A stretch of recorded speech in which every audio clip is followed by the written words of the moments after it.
ministro de nuestra clase de hoy y con mucha alegría por estas hermanas que han memorizado la palabra, entramos al paso número 3, el padre de las misiones modernas. Y vamos, como siempre, lo hacemos a buscar la bendición del Señor. Padre, gracias por esta noche, gracias por la disposición de los hermanos a cambiar el día, pero nos encontramos, Señor, frente a este tema de las misiones, donde los testimonios de hombres y mujeres que dieron sus vidas para extender el reino de Dios en lugares lejanos nos conmueve y nos desafía. Háblanos, Señor, al corazón en esta noche. Lo pedimos agradecidos a ti en el nombre del Señor Jesucristo. Amén. Y amén. Muy bien, pues entonces vamos a compartir ahora la pantalla. Voy a quitar aquí alguna cosita que tengo y vamos con la pantalla. Ahí la tenéis. Creciendo en la gracia, nuestra clase de viernes, hoy en día jueves. El cambio es porque mañana hay una actuación del coro gospel en Vigo y me gusta estar presente en estas cosas para apoyar a la gente de nuestra iglesia que participa. Hay gente de otras iglesias también, pero el director es Tony y bueno, pues mucha de nuestra gente de la iglesia está allí. Entonces, la presencia mía creo que es necesaria, es bueno. Y antes de suspender la clase dije, bueno, pues hacemos un esfuerzo, ya que me respondiste muy bien la vez pasada al pasarlo a jueves, pues os agradezco también vuestra paciencia en cuanto a los cambios. Muy bien, un pionero en la época moderna, el padre de las misiones modernas, como se le llama a Guillermo Carey. Guillermo Carey, como veis en nuestra lección, hoy tenemos largos párrafos para compartir, era un zapatero de origen humilde, nacido en 1761, ¿vale? Mucho, ya 2 siglos y pico atrás. Hoy es conocido como el padre de las misiones modernas. Creció en la iglesia tradicional de Inglaterra, pero en su juventud, por testimonio de un compañero, llegó a ser un seguidor firme de Jesucristo. Dios usa personas diferentes, ¿no?, para alumbrar la mente y el corazón de los que llama para Él. Su estudio de las Escrituras le llevó a la convicción firme de que todos los que habían creído en el Evangelio tenían la obligación de llevar el mensaje a todas las naciones. Aunque esto es obvio a muchos hoy, en el tiempo de Carey, la Iglesia no tenía la visión de un mundo necesitado fuera de sus fronteras. No existía ninguna agencia para el envío de misioneros. En una ocasión, al instar a otros pastores a interesarse en misiones, uno de ellos le dijo: joven, siéntese, siéntese, usted es un entusiasta, pero cuando a Dios le complazca convertir a los paganos, Él sabrá hacerlo sin consultarle ni a usted ni a mí. Vaya manera de echar un cubo de agua fría, ¿no?, sobre el entusiasmo de un joven deseoso de predicar el Evangelio. Esto me recuerda a una canción que mi madre me hacía cantar de niño. Yo tenía muy buena voz. Luego me gustó cantar tanto en la adolescencia que seguí cantando a pesar de que me quedaba afónico y arruiné mi garganta, ¿no?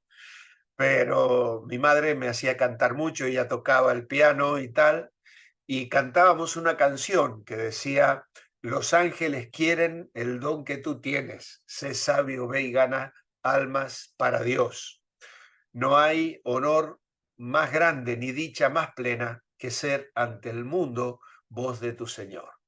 Y claro, este hombre aquí le estaba diciendo que Dios podía salvar a los paganos, pero es que Dios no envía ángeles, envía a la iglesia. Somos nosotros los que tenemos que ir. Obviamente que sabemos de testimonios donde se está convirtiendo gente en países musulmanes donde está absolutamente prohibido predicar el evangelio.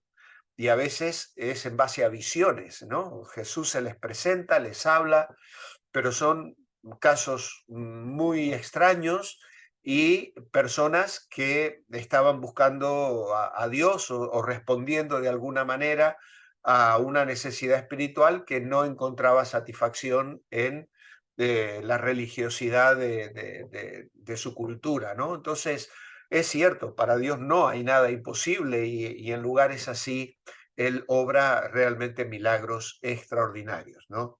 Sin embargo, la visión aquí es esa. Vemos a un joven con una pasión y un deseo de predicar y animar a otros, y aquí alguien que le dice, mira, Dios va a mandar sus ángeles. Pues no, no lo iba a hacer y no lo hizo, ¿no? Muchos tenían la idea que la evangelización del mundo era algo que Dios iba a hacer sin la necesidad de mensajeros humanos. Es cierto que Dios pudiera haber usado los ángeles para la evangelización del mundo, pero basándose en la Biblia, Carey escribió, el único método deliberado de Dios es el obrar por medio de hombres consagrados, yo diría de creyentes consagrados. A veces la palabra hombres, hoy con el tema de los géneros, es una palabra inclusiva, ¿eh? Estamos hablando de personas, estamos hablando de seres humanos consagrados, ¿no? Y deseosos de responder al llamado misionero. En una ocasión, bueno, frente a esa indiferencia y oposición, no se dio por vencido. En una ocasión, expresó sus convicciones en un sermón famoso cuando dijo, esperen grandes cosas de Dios, intenten grandes cosas para Dios. Para Carey esto no era solo un lema para inspirar a otros, sino una manera atrevida a vivir en su vida diaria. A pesar de la oposición y poco apoyo, en 1792 viajó a la India. Era un viaje largo que duró 5 meses. Allí trabajaría por el resto de su vida. Nunca regresó a su país natal. Qué, qué entrega, qué disposición. Eh, a veces con mi mujer hablamos, ¿no? Por ejemplo, los abuelos de mi mujer fueron inmigrantes italianos, que fueron a Argentina y jamás regresaron ni se lo plantearon, porque no podían económicamente, porque los viajes en aquellos años eran una cosa muy selecta, ¿no es cierto? Pero esto ya viene de muy atrás, ¿no? Nosotros cuando dejamos Mendoza y vinimos a España, estuvimos 4 años trabajando arduamente en la iglesia que nos había invitado para la obra pastoral. Y fueron 4 años donde quedamos agotadísimos. Mi esposa estuvo a punto de una depresión, de un surmenage, y realmente médicos nos aconsejaron el descanso y el volver a visitar.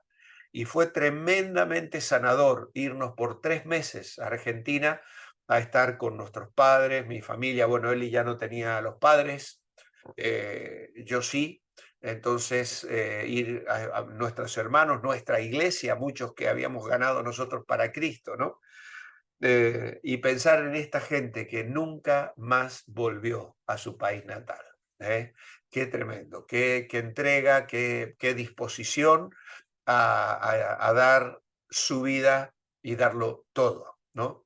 En la India pasó muchas dificultades, enfermedades, pobreza, oposición por parte de las autoridades inglesas quienes gobernaban la India y la muerte de su hijo y esposa, que esto es otra cosa terrible, ¿no? Iban a vivir a lugares donde las condiciones eran muy insalubres y donde la medicina era muy limitada también. Hudson Taylor también perdió su esposa y varios de sus hijos murieron en la China. Es terrible, terrible, ¿no? Entonces, realmente eran ejemplos de convicción, de entrega y de confianza plena en la soberanía de Dios. Y aún la muerte de seres queridos no les llevó a la rebeldía, al enojo, sino a la aceptación y a renovar su ministerio, sus fuerzas en Dios para llevar adelante el ministerio. No sabemos cómo se sintió frente a estas tragedias, porque parece ser que no hay mucha información que él haya dejado por escrito, pero no se dio por vencido. Sus amigos dijeron de él, lo que Carey empieza, siempre lo termina. Pasó 7 años sin ver una persona convertida. Esto es otra cosa tremenda, ¿no? Qué ejemplo de perseverancia, porque estar allí trabajando y ver que no hay respuesta al Evangelio es algo verdaderamente duro. Incluso yo muchas veces pasé por tiempos donde me preguntaba, Señor, ¿por qué me sacaste de una ciudad y de un país y de una cultura donde la respuesta al Evangelio era mucho más amplia que en España? Porque salir de países latinoamericanos para meterte en Europa a predicar el Evangelio no pareció una decisión muy sabia estratégicamente hablando. Es decir, si mi objetivo hubiese sido levantar una iglesia de 1000 personas, no me hubiese venido a España, ¿no?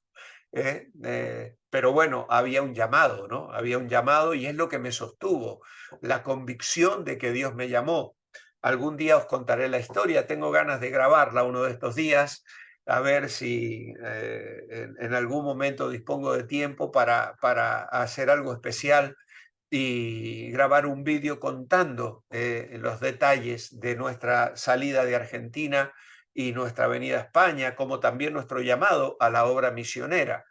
Eh, porque necesitamos tener la convicción del llamado de Dios para dar un paso que luego, cuando vienen las dificultades, puedes lamentar o arrepentirte o decir, me vuelvo atrás. Pues en este caso, nunca, jamás nos planteamos realmente el volver atrás, aunque pasamos por muchas lágrimas y por muchos momentos de desánimo, pero siempre nos sostuvo la firme convicción de que estábamos en el centro de la voluntad de Dios para nuestras vidas. Y esto sin duda debió ser lo que este hombre experimentó cuando durante 7 años no vi a nadie que acepte a Cristo. De todas maneras, en 1800, mientras estaba traduciendo la Biblia a bengalí, se convirtió el primer indio bajo su ministerio, quien luego fue utilizado para alcanzar a otros. Maravillosa la forma en que Dios trabaja. Carey tenía una capacidad increíble de aprender idiomas. Sabía griego, hebreo, latín y se dedicaba a aprender y traducir la Biblia a muchos idiomas de la India, comenzando con el bengalí. Cuando murió, había logrado traducciones de la Biblia a porciones o porciones de la Biblia a aproximadamente 40 diferentes idiomas. Es que esta gente, si viera que hoy nosotros podemos traducir con el iPad, con el teléfono, yo no sé si se volverían a caer muertos a la tumba de ver las facilidades que hoy tenemos, ¿no?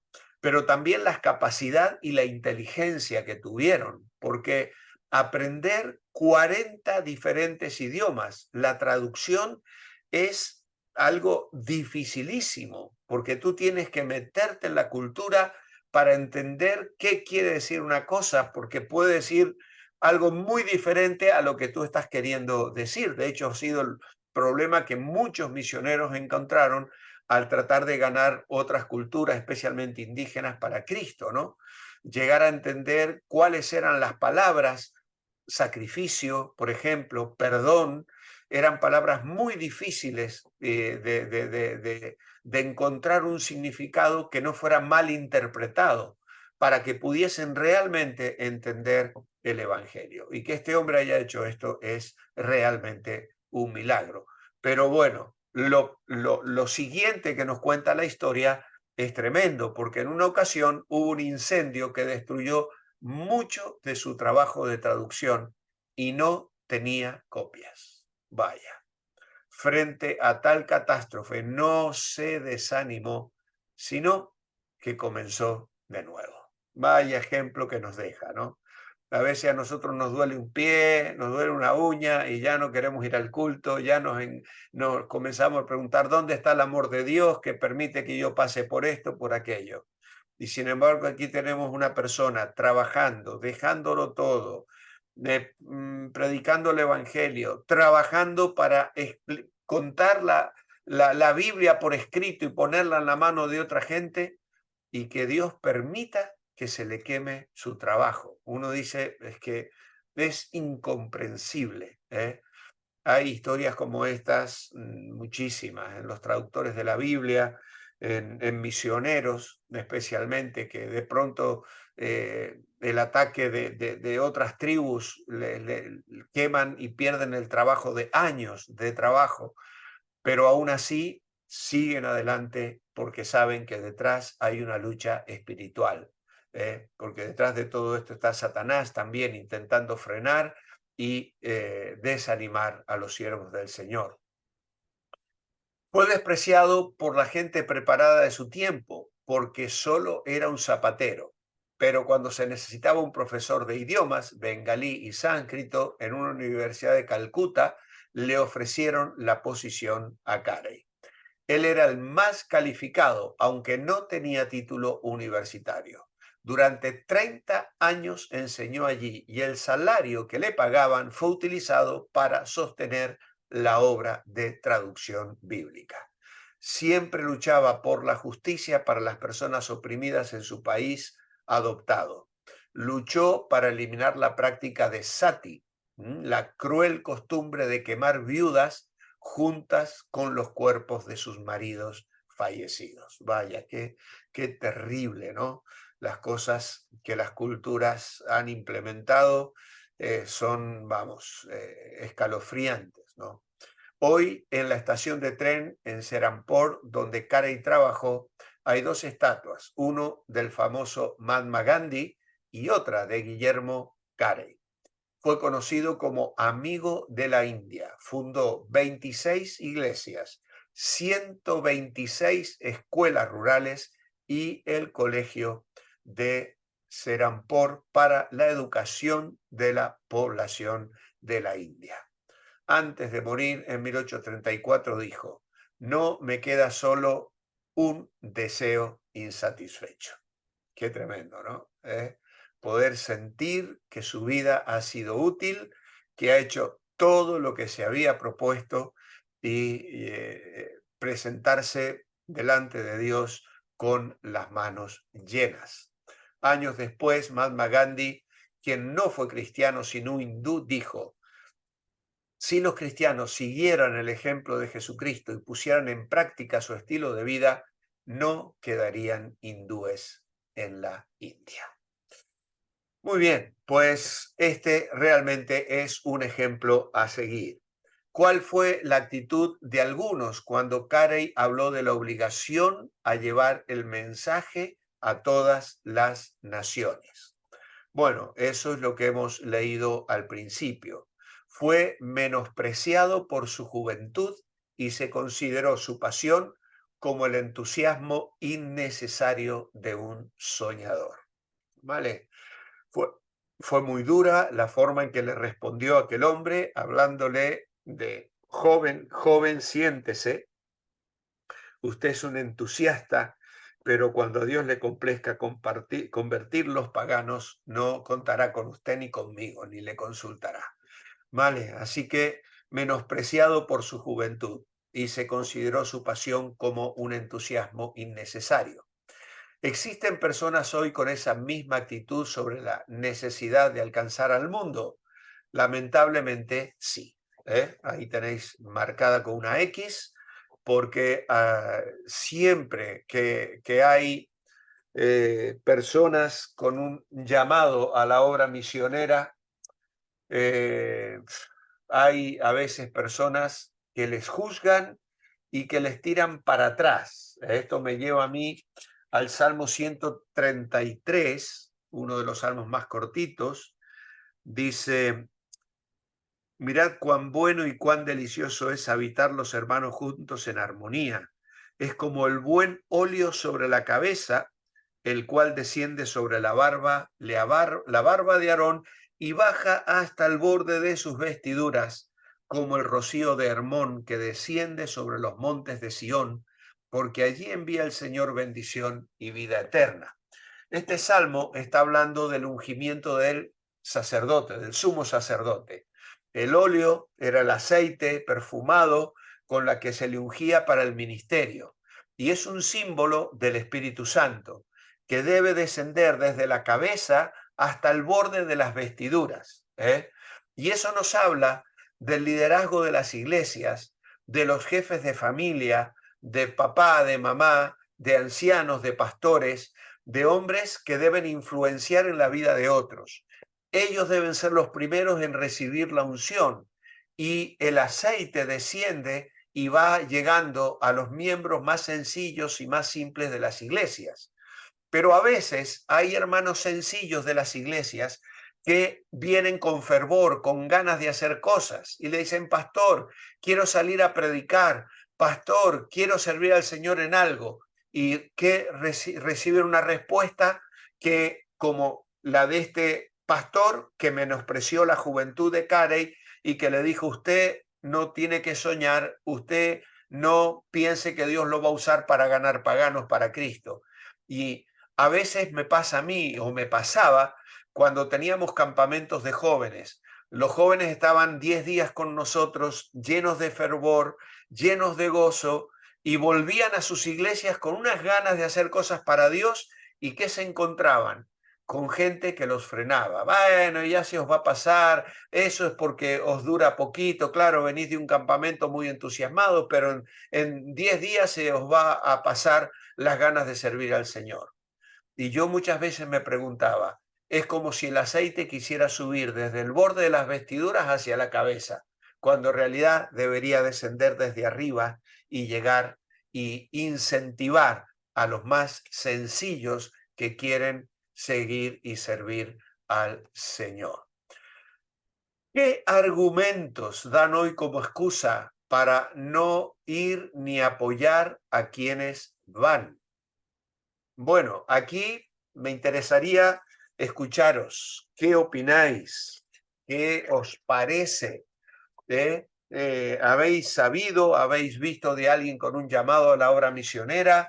¿Habéis experimentado algo parecido en vuestra vida, tal vez en algún momento que quisisteis servir al Señor y de pronto hubo un rechazo, un desprecio?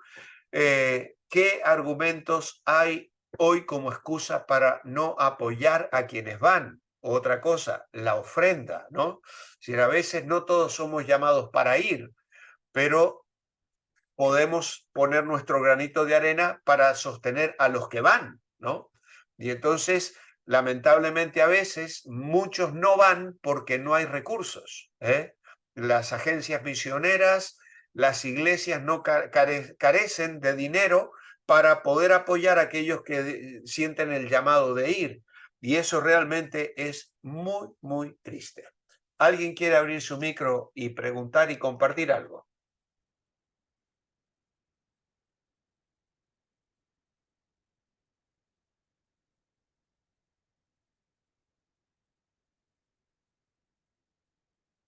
Bueno, el que calla otorga, ¿eh? El silencio, pues, si nadie dice nada, yo sigo.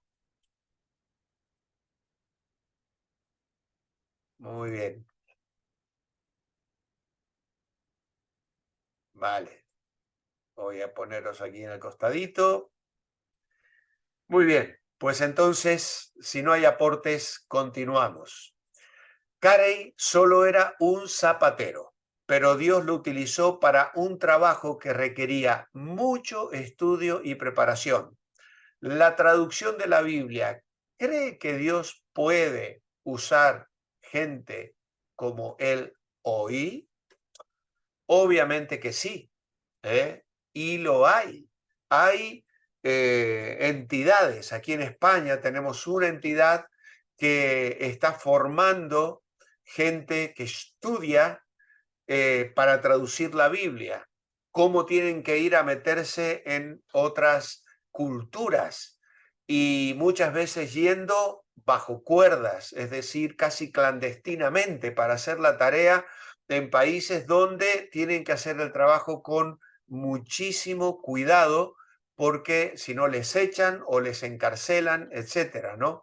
Entonces, hay, claro que sí, gente que necesitamos se prepare y que sea utilizada por Dios, porque aún quedan muchas, muchas lenguas sin ni siquiera una página de la Biblia en su propio idioma, ¿vale?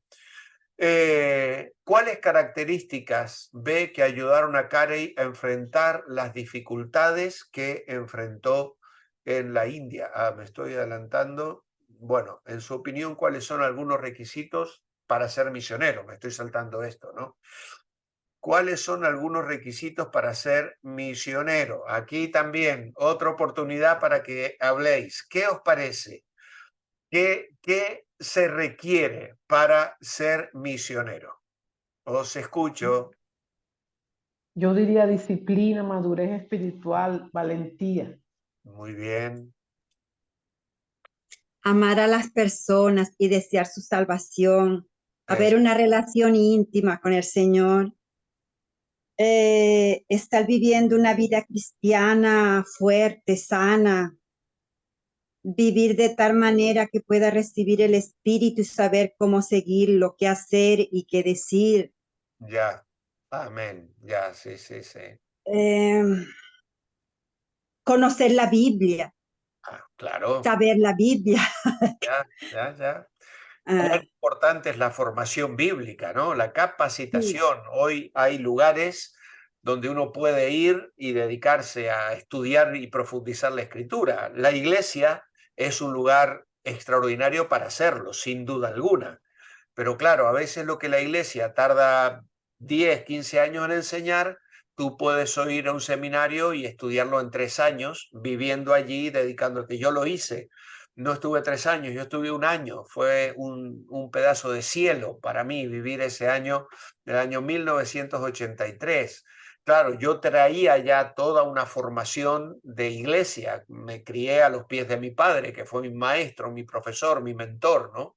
Entonces, y de otros hombres que le acompañaban a él en el ministerio, otros pastores, otros líderes, ¿no? Que trabajaron en mi vida, ¿no? Pero realmente es muy importante la capacitación que hoy se puede adquirir de, bueno, una de las formas es esta, ¿no? Hay hoy incluso estudios online que la gente puede hacer y tener disciplina para formarse en las doctrinas de la palabra de Dios. Aunque Silvia participó, me dice que es en la cama, también dio su contributo en el mensaje. ¿Perdón? Silvia Sí. dio su contributo, respondió ella también en un mensaje. En el chat. Sí, Está Ah, en cama. está en la cama, sí. ah, no he podido leer nada de lo que ha puesto. Se ha Escucharé puesto la dos clase. veces. Estoy Dos en veces ha puesto encuesta, algo. claro, me hizo mal, escucharé la clase. Bueno, qué bueno. ¿Eh? Una vez le dije al pastor que iba a ir al parque a dar clase a los jóvenes, invitar a otros que pasen. Dijo, sí, el siguiente domingo dijo, nadie salga porque voy a dar una clase de oración. No dejó que saliéramos. Bueno. Prepararse, amar a los perdidos, desear cumplir la gran comisión. Estoy en cama, pero escuchándoles. Muy bien, qué bueno, qué bueno. Qué lindo. Muy ¿Puedo bien. decir algo? Sí, sí, Ah, para mí personalmente, como misioneros, y primero el conocimiento de la palabra de Dios, hacer la voluntad de Dios, y segundo, que en el corazón haya un ardor inmenso y un amor por las almas perdidas, ya, no mirándome a mí, sino a esa persona que está necesitada. claro. Eso era mi... Ya lo creo que sí, por supuesto, por supuesto. Cuando Gladys Aylward, no sé si la vamos a citar luego en alguna clase futura, hay un libro que se llama La pequeña gran mujer a la China, ¿no? Una mujer que fue a predicar a la China. Ella sentía en su corazón que Dios la llamaba y se fue, viajó en tren y bueno, fue una obra extraordinaria que hizo luego en un hogar, en un orfanato y tal, ¿no? Pero ella, cuando fue a presentarse a una misión pidiendo respaldo, la mujer, uno de la gente de la comisión de esa misión le dijo, ¿usted ama a los chinos? Ella les dijo, no, no amo a los chinos. Amo al Señor que ama a los chinos. Amo a Jesucristo. Y muchos años después volvió a viajar y fue otra vez a hablar con ese señor y le dijo, vengo a decirle que ahora amo a los chinos. Porque claro, ella salió por amor al Señor. Cuando llegó allá comenzó a servirles, comenzó a atenderles y obviamente justamente en el conocimiento viene el amor, ¿no? Así que sí, es un amor a las almas, Ana, y Dios te pone una carga sobre un lugar, sobre un sitio, sobre un país, no sabes ni siquiera por qué. El Señor usó personas para que él y yo oráramos por España, pero no teníamos lazos con España ni nada especial, ¿no? Sin embargo, vino una mujer y nos dijo, en España hacen falta pastores, hay iglesias que no tienen quien lidere, quien enseñe, quien trabaje con los jóvenes, hace falta gente para pastorear. Yo ya llevaba 10 años pastoreando una iglesia que habíamos fundado y durante esos 10 años habíamos estado siempre dándole vueltas a la idea de España, ¿no? Porque ese sentir nos lo puso una mujer justamente apenas sentimos el llamado misionero, que eso fue en el año 1984. Al año siguiente salimos a la obra, nos quedamos en Mendoza, 10 años trabajando allí y luego el Señor nos trajo a esta tierra gallega, ¿no? Y no amábamos a ningún gallego concretamente, porque casi no conocíamos a nadie. Ahora podemos decir que amamos a los gallegos, la tierra a la que el Señor nos ha traído. Bueno, desde Argentina se le dice gallego a los andaluces también, que encarna, ¿eh? Vale. Bueno, continuamos. Punto 6. Aquí tenemos los aportes de los participantes. Yo había apuntado algunos. Amor por las almas perdidas, amor a Dios y a su obra, y disposición a renunciar a todo. Disposición a renunciar a todo. Es decir, que hay obviamente un anhelo de hacer la voluntad de Dios, de amar a los que Dios ama, de amar la obra de Dios también, que a veces no es tan maravillosa como puede parecer, porque nos encontramos con personas como nosotros, egoístas, ruines y tal. A veces te desilusionas porque trabajas en la vida de una persona por años y luego esa persona abandona la fe o esa persona deja el testimonio y toma malas decisiones y uno piensa o siente que ha perdido el tiempo, ¿no? Pero no porque lo hemos hecho para el Señor. Lo importante siempre es tener al Señor en primer lugar. ¿Vale? Bien, ¿cuáles características ve que ayudaron a Carey a enfrentar las dificultades que enfrentó en la India? Bueno, yo apunté unas cuantas. Valentía, compromiso, perseverancia y visión, ¿no? Es decir, él no perdió la visión, siempre fue valiente a la muerte de su esposa, de su hija, aun cuando se le quemó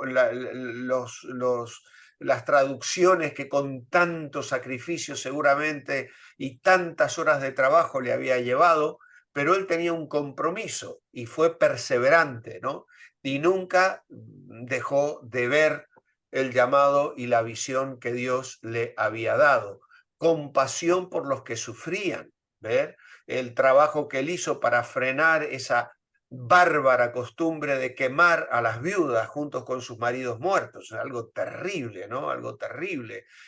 ¿En qué cabeza puede caber? Sin embargo, cuántas barbaridades hay en países y en culturas que van en contra de toda lógica. Pero allí estuvo él trabajando e identificándose con el dolor de la gente. Obviamente una confianza inquebrantable en Dios, ¿vale? Si la mirada puesta en el Señor, la certeza de que Dios le tenía allí con un propósito, y fuera lo que pasara, él siguió creyendo y confiando en lo que Dios le había llamado a hacer. Unos han dicho que para Carey la causa de Cristo era tan importante que en comparación los sacrificios requeridos no eran tan importantes. ¿Está de acuerdo? ¿Por qué? Bueno, obviamente que estamos de acuerdo con esto.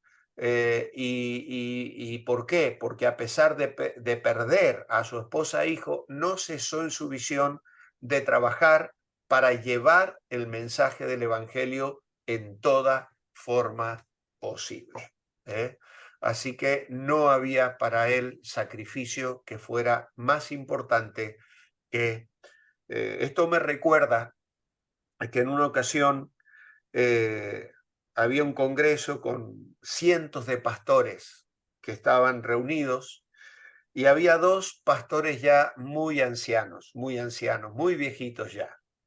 Y un joven les quiso hacer un reportaje y los llevó a una oficina aparte y les comenzó a hacer una serie de preguntas. Y una de las preguntas que les hizo fue: ¿cuál fue el sacrificio más grande que habéis hecho por la causa de Cristo? Y los dos ancianitos se miraron entre ellos y uno de ellos respondió: joven, cuando se vive a los pies de la cruz, ninguna cosa es un sacrificio. No hay nada que sea un sacrificio. Y realmente esa es la visión, ¿no? El Señor lo dejó todo, dejó la gloria del cielo, bajó a este mundo, se hizo un ser humano, estando en la condición de hombre, se humilló hasta la muerte y muerte de cruz, ¿vale? Y esta gente tuvo ese sentir, esa disposición de dar de sí lo mejor. Medite en lo siguiente: el único derecho que tiene el cristiano es el derecho a renunciar a todos sus derechos. Es una frase de Oswald Chambers, muy buena, por cierto. El único derecho que tiene el cristiano es el derecho de renunciar a sus derechos. Tendríamos que aprenderla de memoria también esta frase. No nos vendría nada mal. Ya la voy a usar yo como pastor en alguna ocasión que me encuentre con alguien reclamando sus derechos. Ay, Señor. Bien. ¿Se requiere que cada misionero sufra lo que Carey y otros pioneros sufrieron o es diferente hoy? ¿Es lo mismo el trabajo de los pioneros que los misioneros de hoy? Bueno, esto es para debatir realmente.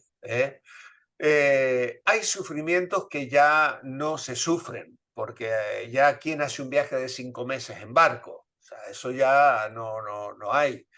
Hoy ir a países como la India, pues también tienes una serie de riesgos porque te involucras en una cultura diferente, porque hay una serie de enfermedades que en tu cultura no existen, tienes que hacer una serie de preparaciones, pero tienes mucho más recursos, ¿no? Hoy tenemos, bueno, estos medios. Yo me acuerdo cuando llegué de Argentina con Eli y bajábamos todos los días a revisar el buzón esperando una carta de algún ser querido, ¿no? Una cartita, porque los llamados telefónicos eran muy costosos y entonces hacíamos uno al mes para hablar con mi padre, mi madre, las personas más cercanas, ¿no? Hoy tienes el WhatsApp, ahí nos mandamos mensajes todos los días de saludos, hacemos un videollamado, nos vemos. Hoy es una cosa con una dinámica absolutamente distinta. Por lo tanto, entendemos que hay cierto sufrimiento del cual hoy los misioneros no tienen que sufrir. Pero claro, hay también lugares de mucho riesgo, ¿eh? Entonces hay misioneros detrás en países comunistas, hay misioneros en países musulmanes. Yo recibo todos los meses de unos misioneros argentinos el informe que mandan y claro, ellos están bajo una asociación como empresarios y trabajan, pero siempre con el riesgo de que si descubren realmente la tarea que están haciendo, pues los puedan expulsar del país, ¿no? Entonces, claro, las situaciones han cambiado. Hay lugares donde realmente es muy difícil llevar el evangelio, llegar a las almas, y especialmente lugares como la selva tropical, ¿no? Allí en el Amazonas. Yo tengo familiares que aún hoy están viajando y entrando, ya lo hacen de otras maneras, viajan en avión, viajan en barco, saben dónde van con medicamentos, van con vacunas puestas, van con muchas cosas, pero aún se arriesgan a entrar a esos sitios y convivir con esa gente renunciando a una serie de comodidades que hoy tenemos aquí, ¿no? Entonces, debe haber un llamado, debe haber una disposición al sacrificio, debe haber una voluntad de enfrentar lo que venga cuando el Señor te llama. No sé si alguien quiere añadir alguna cosa a este punto.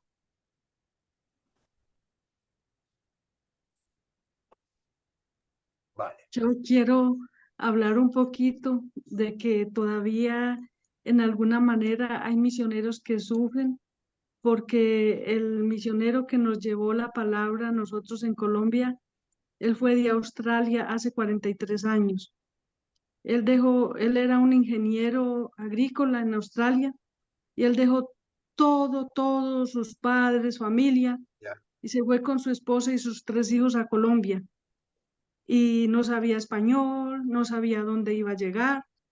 Él llegó y empezó a trabajar con carpas en los pueblos llevando el mensaje del Señor. Pasado unos años, la primera esposa de él le dio cáncer y murió. Luego, de segundo lugar, le dio cáncer a su hija, a la tercera, y murió. Él se volvió a casar con una hermana australiana, le dio cáncer y murió. Luego le dio cáncer a su hijo menor y murió. Él ya mayorcito se casó con una señora colombiana cristiana y el año pasado murió. Vaya, Y él sigue todavía con sus 88 años, sigue firme en el Señor y sigue trabajando en la obra del Señor. ya, Ese era mi... ya. Gloria a Dios, ¿no? Gente disponible, dispuesta y enfrentando situaciones de tragedia muy duras, pero con un llamado claro y una visión muy concreta. ¿Vale? Muy bien. Para la mayoría no es tan difícil, pero algunos sí van a áreas resistentes al Evangelio donde el trabajo es muy difícil. La verdad es que Dios utiliza todo tipo de personas hoy como misioneros. Hay pocos como Carey, pero Dios puede utilizar a cualquiera que dice, aquí estoy, Señor, envíame a mí. El lema de Carey era, esperen grandes cosas de Dios, intenten grandes cosas para Dios. ¿Y usted, cómo sería diferente su vida si hoy viviera con este lema? Bueno, pues la lección intenta aplicar a nuestra experiencia y en la respuesta personal que cada uno pueda dar. ¿Cuáles son algunas grandes cosas que usted espera de Dios actualmente? Pues esa también es una respuesta personal que cada uno tiene que plantearse. ¿Por qué es que algunos como Carey puedan vivir con tanta fe cuando para la mayoría parece imposible? Bueno, yo he contestado de la siguiente manera. Debemos tomar en cuenta la realidad de los dones espirituales. No todos tenemos el don de fe. Aquí yo quiero hacer un paréntesis, hermanos, porque la lectura de estas vidas, los libros como que yo les mostré la semana pasada, el libro de Hudson Taylor, pueden ser muy inspiradores, pero también pueden ser muy frustrantes, ¿no? Porque cuando tú lees esas vidas, como la de Guillermo Carey, que lo dejó todo, que no volvió nunca a su país, que se fue a trabajar y ganó miles de indios para Cristo, hizo 40 traducciones, aprendió idiomas, yo qué sé, uno se siente un gusano miserable. Digo yo, ¿qué soy yo? ¿No? ¿Qué hago yo para Cristo? Vamos, lo mío no le llega ni a la planta de los pies, ¿no? Entonces, claro, yo me acuerdo leer la biografía de Jorge Müller de Bristol. Jorge Müller de Bristol es uno de los fundadores del movimiento de asambleas de hermanos, que son las iglesias a las que pertenecemos nosotros, que fundó no sé cuántos hogares de niños huérfanos en Inglaterra. Dio alimento y cobijo a más de 10.000 niños en Inglaterra. ¿Y sabéis cómo lo hizo? Orando. Jamás le pidió un centavo a nadie. A nadie. De hecho, cuentan su biografía que en alguna ocasión llegó a sentar a los niños del orfanato a desayunar y no tenía ni leche ni pan para darles. Y los sentó en tal, ¿no? Y se puso a orar. Y mientras él estaba orando, golpean la puerta el panadero, que se les había pasado un poquito el calor en el horno y los panes estaban tostados de más y no los podía vender, pero pensaban que los niños los podían comer porque estaban calentitos y crujientes. Y allí llegaron los panes. Y un ratito después, otra vez golpean la puerta. El lechero iba pasando con el carro a pocas cuadras y se le rompió el carro, no podía seguir repartiendo la leche y venía y la traía para que los niños tuvieran leche ese día. Y historias de esas, bueno, en cantidad. Lo único que él hacía era orar. Y cuando a él le preguntaban, ¿cómo contestaba él? Yo no tengo nada especial. Lo que yo hago yo lo puede hacer cualquiera. Claro, leer eso a mí me frustraba porque yo oro, pero yo, vamos, no he visto milagros de esa naturaleza en mi vida personal, ¿no? Y yo me siento a veces frustrado hasta que, estudiando el tema de los dones espirituales, me di cuenta de que no es así. Este hombre tenía el don de fe. Y el don de fe la tienen algunas personas que tienen visión, que emprenden grandes cosas, que mueven a otros, que levantan edificios, levantan hospitales, se mueven, encuentran recursos debajo de las piedras y el Señor les provee. Y otros no tenemos ese don de fe, tenemos otras cosas para servir al Señor. Por ejemplo, no todos son evangelistas. Hay personas que le predican hasta las piedras. Te cruzas por su camino y te dan un folleto, te hablan de Jesús y ganan gente para Cristo. Todos los días alguien se convierte con ellos. Otros no tenemos ese don de evangelismo tan despierto, ¿no es cierto?, con esa capacidad. Entonces, tenemos que tener ese equilibrio, ¿eh? Tenemos que tomar en cuenta la realidad de los dones espirituales. Y por otro lado, no todos somos llamados a la obra misionera, ¿eh? Es decir, no todos son llamados. Es decir, yo he hecho un desafío a la iglesia hace 15 días, diciendo, hermanos, yo sé que incluso algunos lo estáis cumpliendo, ¿no? Orando, cada día diciendo, Señor, úsame, cuenta conmigo, Señor, quiero que me uses, ¿no? Pero bueno, esa es la...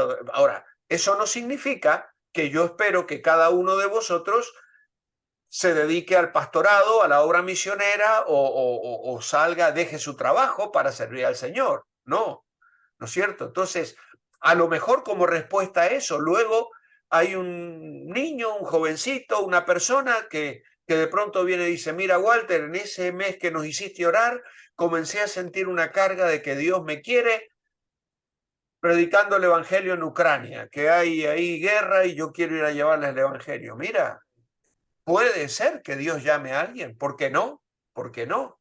Sacó a Pablo, como ya lo hemos visto, de la iglesia de Antioquía y a Bernabé, ¿no? Entonces, Dios puede levantar personas y puede llevarlas y confiamos en que lo haga, ¿eh? Si no está esperando nada grande, es probable que intentará algo grande. Pues no, claro. Obviamente, si no estoy esperando nada grande, tampoco voy a intentar nada grande. Luego nos dice, si no intenta nada grande, es probable que verá algo grande. Si no tiene metas grandes, estaría dispuesto a poner algunas hoy, ¿eh? Bueno, como sabéis, el manual está desafiándonos a decir, bueno, ¿por qué yo no puedo hacer esto? ¿Por qué yo no puedo ganar un alma para Cristo? Yo muchas veces he motivado a eso. Si el hermano busca un hermano menor, pídele a Dios que te dé un hermano menor, pídele a Dios que te dé una hermana menor. ¿Eh? ¿Qué significa esto? Alguien a quien tú lleves a los pies del Señor y que luego le ayudes a crecer.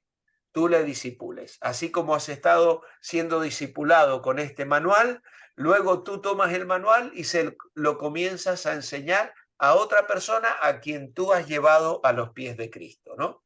¿Qué puede haber más grande que ganar un alma para Cristo? ¿Eh? Eso lo hemos visto ya hoy mismo en la lectura, ¿no?